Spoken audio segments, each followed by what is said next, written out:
So yeah, thank you. Good afternoon, everyone. So my name is Babar Khan, and I'm a software hardware engineer. And at the same time, I have been a PhD candidate at TU Darmstadt, Germany.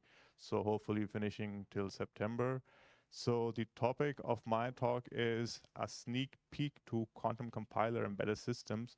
So I stress on sneak because it's still work in progress, and that's why I still call it a lightning short talk, because it's still in the process. So please bear with me if there are not so many details, but I would really like to give you a background behind working on this compiler.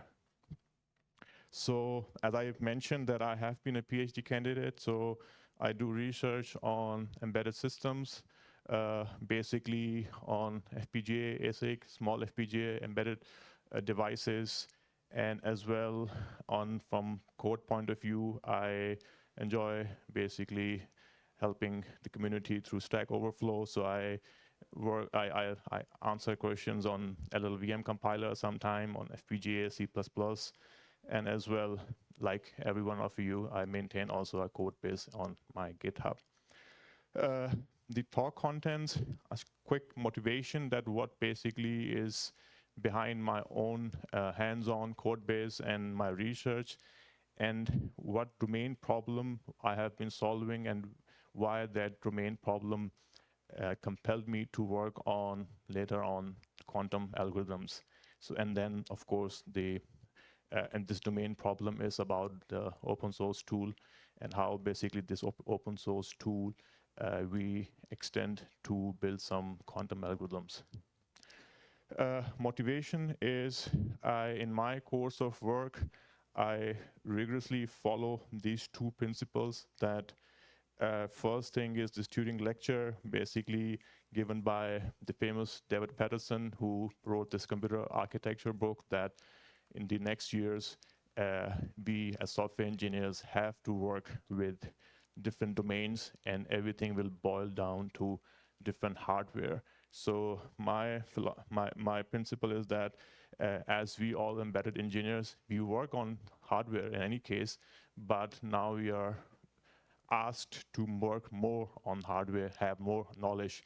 Especially if I give you an example, this is a report from the US Labor of Statistics that there's 1.8 million software developers against only 70,000 hardware engineers. So as we in embedded systems, we still are working on hardware. So my idea is that we will work more on hardware in years, so we need to have more knowledge on hardware. Why quantum computing?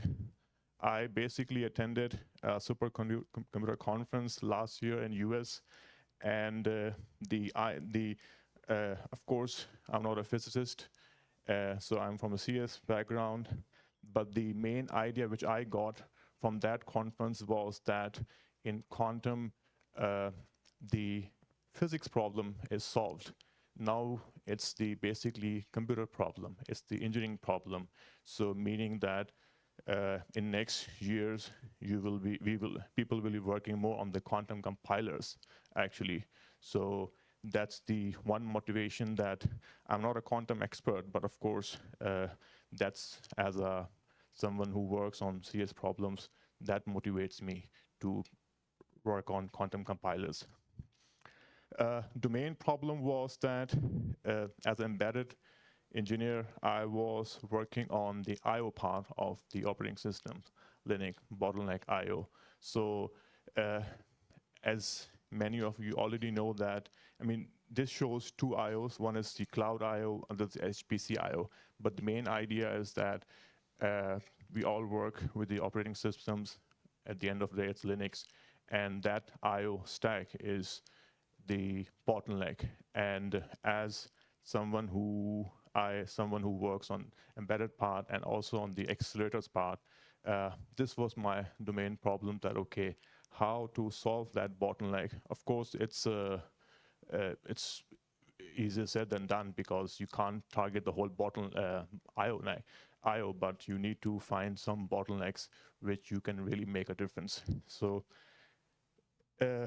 what we did in my work was that I built a framework, which I will show in the next slide, which basically use programming tools at the user space. This is basically all in C++. So I should have mentioned here that that's the main purpose of this talk as well, that it's basically built in C++ modern library. And the same framework basically enables the use of FPGA accelerators, meaning that it's you don't have to use the FPGA or any hardware with the traditional hardware languages. So the main idea, of course, I mean, there are many people who this problem is not something new, but this problem still remains. That's the most important part. This is one framework which we built. The main part is the red circle, but which I'll show in the next slide. We can walk through the main figure. So basically, all these green signals remains at the user space part, this which I termed as programming tool, that is built in the C++, abstracting the I/O details. So it's like not a DSL because it's still in C++, and it remains in the user space part. And what it interacts is with the red circle, which is the hardware accelerator. Of course, it's in this case, it's an FPGA, but it can be any embedded device.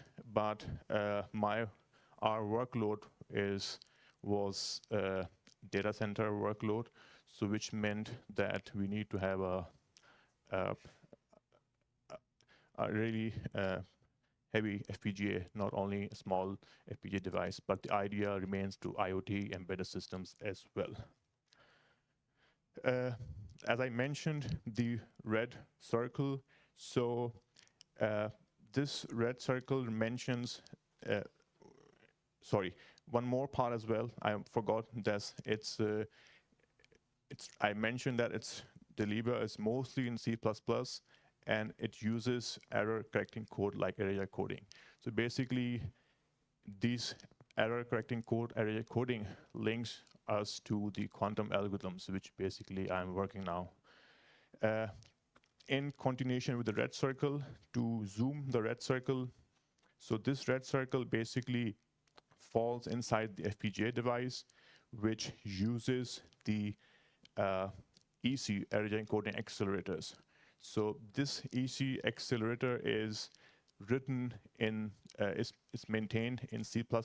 So as many of you may know that you have this commercial FPGA or ASIC compilers where you can write the complete behavioral design in C++. But in our case, we really made an effort to design it in complete C++ 17 and 20. So meaning that the goal was that not only to abstract, but to use modern C++ libraries. And this interacts with the TCP stack, which is as well maintained in C++ on the FPGA fabric.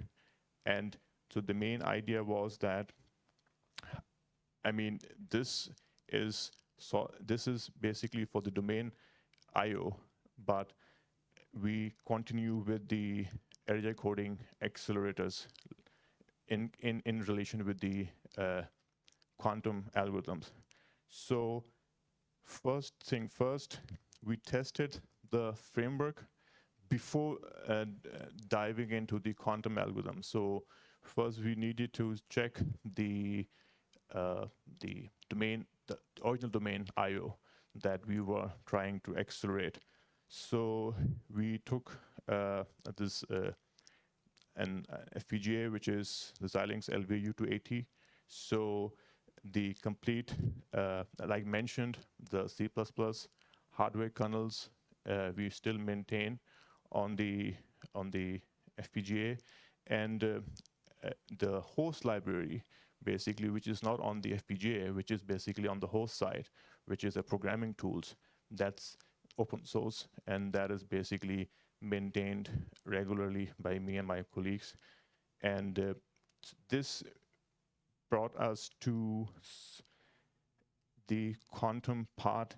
So you see there's this prototype compiler, this green part, which says design space exploration. So the design space exploration, we term it the framework which we built, the Libra. So that's basically, we have been trying to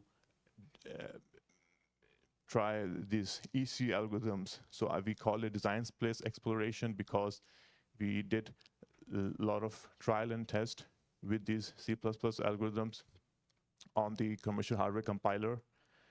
And the next stage was that we basically try to build the front end, basically the intermediate IR LLVM based for the EC algorithm. So that is when I say error coding, I say using the error coding algorithms in the quantum error correction. So still a tiny part of quantum computing, but still trying to move the needle in the quantum part, okay, to see, okay, if we can, this code basically is written in C. This is the Galois field arithmetic code base. This is an open source. This is in C. This is a traditional embedded C language.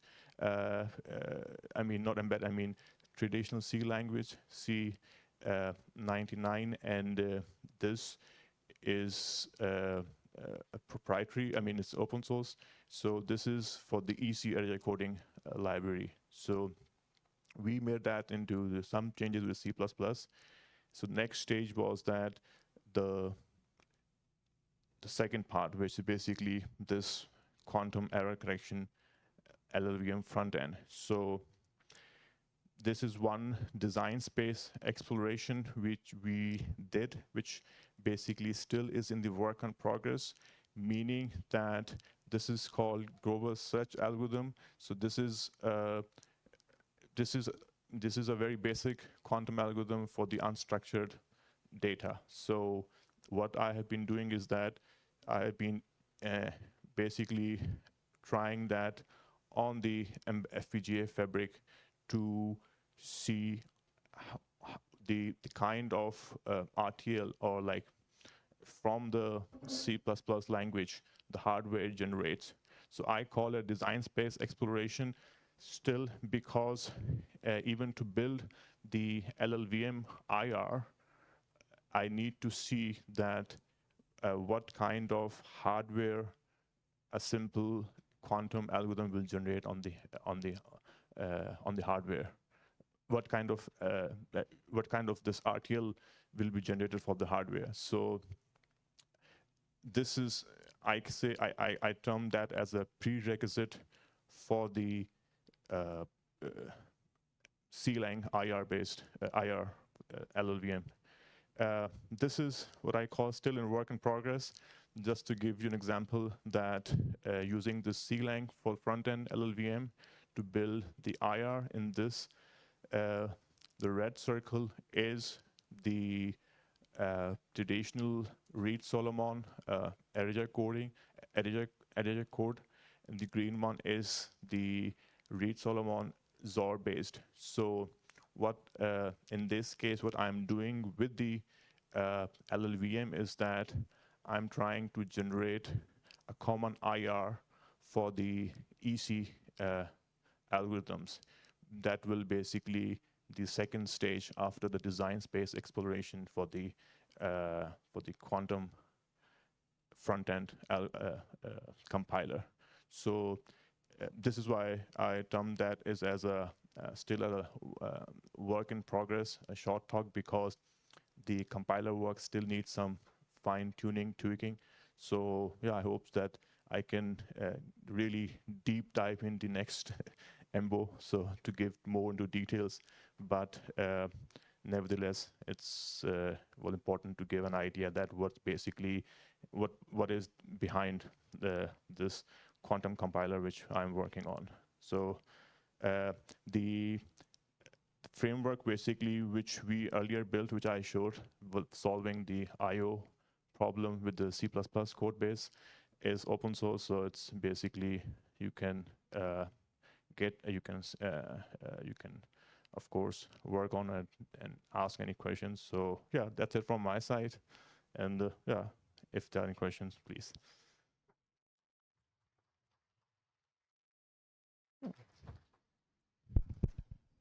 Thank you for your talk. Are there any questions right now? Yes.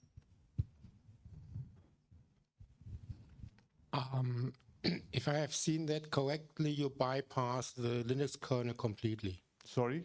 You bypass the Linux kernel completely. So you go from user space directly to the hardware. Exactly, in that case, yeah. So you do polling. Not really, because I still don't have the file system, the user space part, because I still depend on the Linux stack, because in that framework which we build, for the polling, we need to have also a file system at the user space part, which we don't have it.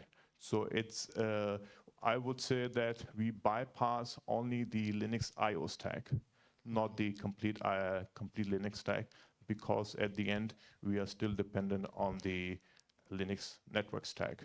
So that's for polling, yeah, of course, like tools like DPDK, which basically, but for that, we would need to build our own file system. Yes. Thanks. Any other questions?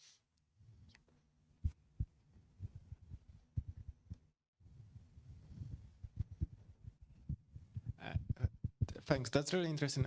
I have a question whether, I know it's early stages, yeah. but do you have any performance numbers regarding how that compares to the not quantum way? No.